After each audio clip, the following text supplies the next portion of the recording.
Dear Dr. Love, good evening po sa inyo at sa lahat ng inyong tagapakinig.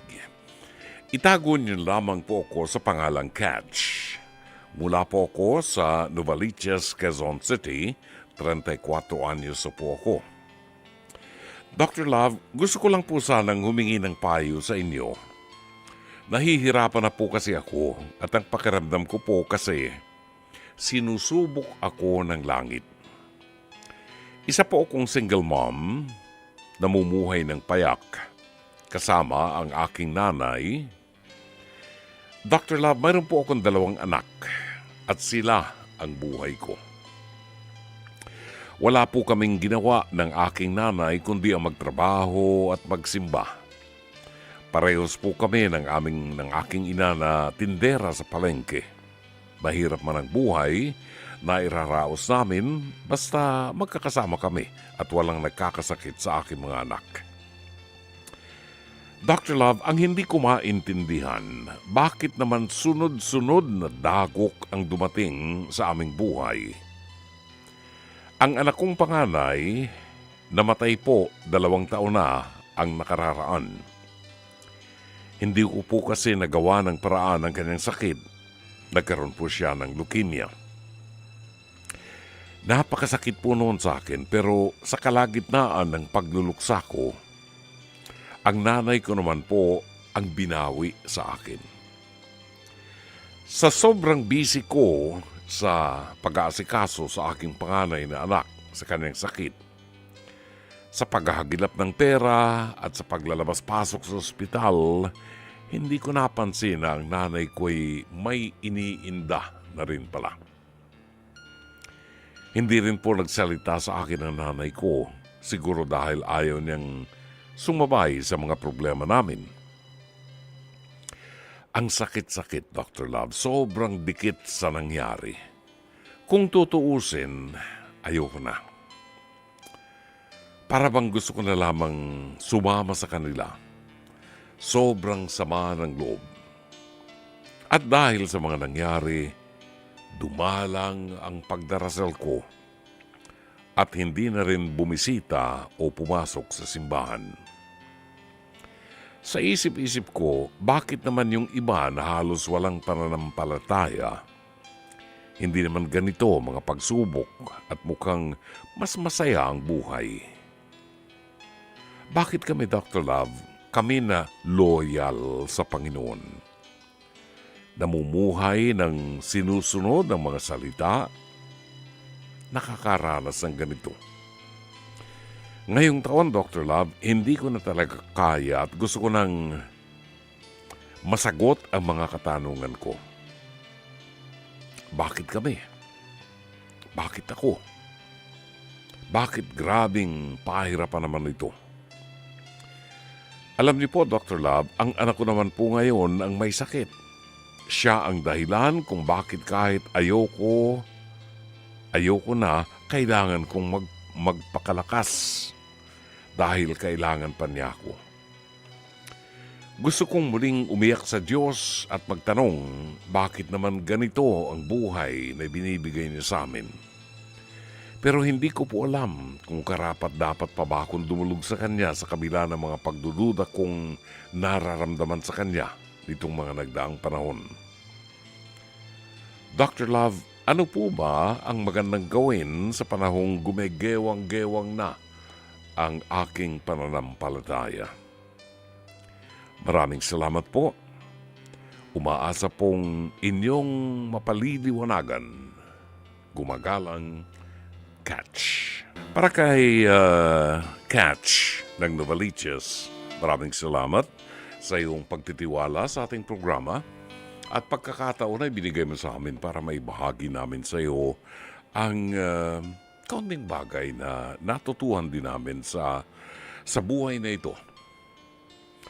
Walang sino mang nilalang ang mabubuhay ng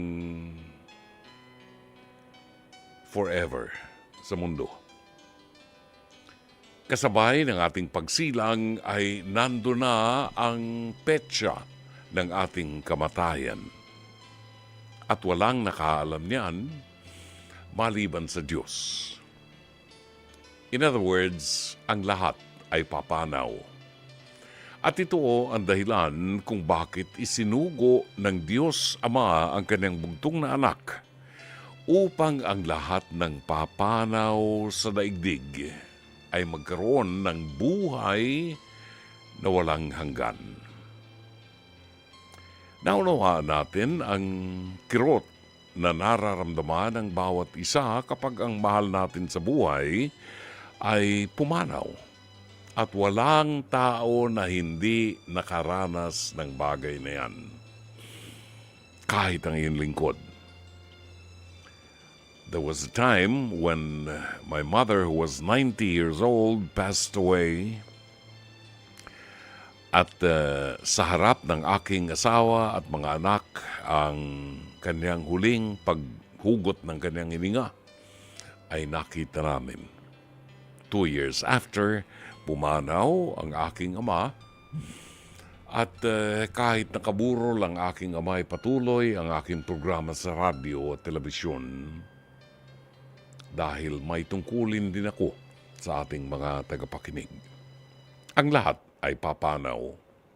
Tanong, bakit ako, Brother June? Bakit ang dami kong nakikitang mga taong mayayaman at tila hindi dumadanas sa mga pagsubok na dinanas ko? Bakit ako? Tanong nga ni Susan, ni Sugar, bakit hindi? Di ba? Bakit hindi? Kung ang nakikita natin ay ang maalwang buhay ng mga mayayaman na sa ating pananaw at sa ating paningin ay walang problema, walang suliranin, hindi katulad nating mga mahihirap. Yan po ang akala natin. Hindi lamang natin nakikita ang tunay na kulay at buhay ng mga mayayaman na sa tingin natin ay walang problema.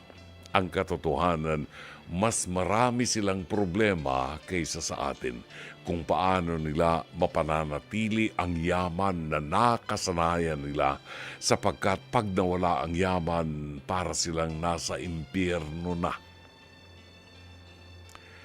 Bakit ako? Sapagkat ikaw ang napili ng Diyos na yumakap sa krus ni Jesus. Ang lahat ng pagsubok sa buhay ay pakikiisa natin sa pagyakap natin sa krus ni Jesus. Ang anak ng Diyos, ang kanyang bugtong na anak, ay dumaan din sa mga pagsubok ng buhay na napabasa natin sa Ebanghelyo. At ito ang pagkakataon ay binibigay ng Diyos sa atin upang mayakap natin ang kanyang krus at makibahagi sa paghihirap ni Kristo.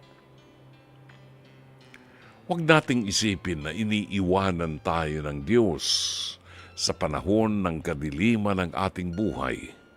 Lalo tigit na naroroon ang Diyos sa ating tabi upang damayan tayo sa bawat sandali at bigyan ng tatag ang ating puso. Sa mga taong katulad ni Catch, na subsub na ang muka sa lupa dahil sa kahirapan, dahil sa pagsubok ng buhay. Kung subsub na ang muka ninyo sa lupa, saan pa kayo babagsak? Kung bumagsak na kayo sa lupa, saan pa kayo babagsak? Wala na. Ang tanging paraan ay iunat ang kamay at ikapit sa kamay ng Diyos na nakahandang yumakap sa atin at itayo tayo sa ating pinagdadaanan. Ang pagtigil sa pagdarasal ay lalong nakasasama sapagkat ang pagdarasal lamang ang ating way of communicating with God. Ito ang daan upang madinig ng Diyos ang ating tinig ng pagsusumamo. Ito ang nagbibigay sa atin ng pag-asa at lakas kapag tayo'y nagdarasal. We believe in hope.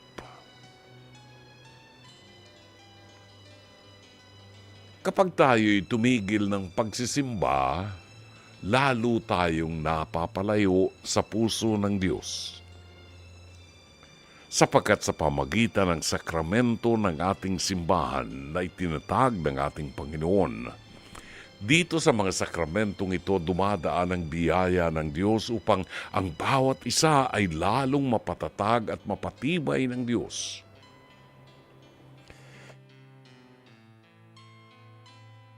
Kung tatalikuran natin ang ating pagsisimba at ang mga sakramento ng Diyos ng ating simbahan, lalo tayong lumalayo sa puso ng Diyos. At tandaan natin, iisa ang intensyon ng Diablo.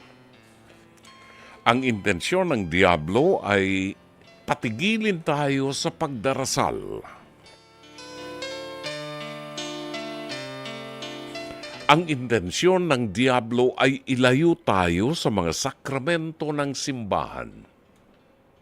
Sapagkat ito ang mga channels, ito ang mga paraan kung paano natin naaabot ang puso ng Diyos. Walang ibang nakahigit na makauunawa sa iyo, Catch, kung hindi ang nag-iisang babae na nagmahal ng lubos sa kanyang anak. Sa iisang babae na tulad mo ay nawalan ng anak. Sa iisang babae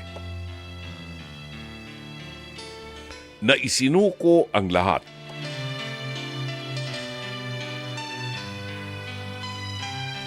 Masunod lamang ang kalooban ng Diyos.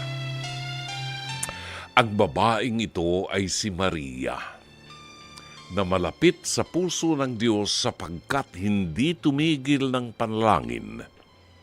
Si Maria na isinuko ang kanyang buhay sa Diyos at niyakap ang kalooban ng Diyos.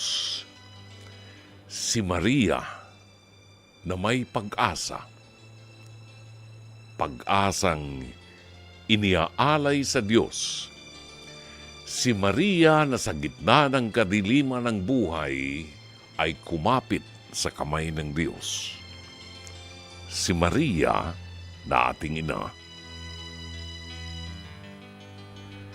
Para sa iyo, Catch, hindi ka nag-iisa at kami man na nakauunawa sa iyo ay kaisa mo sa iyong pinagdadaanan. Huwag kang bibitaw at huwag kang magsasawa ng panalangin kasama ni Mariang ating ina.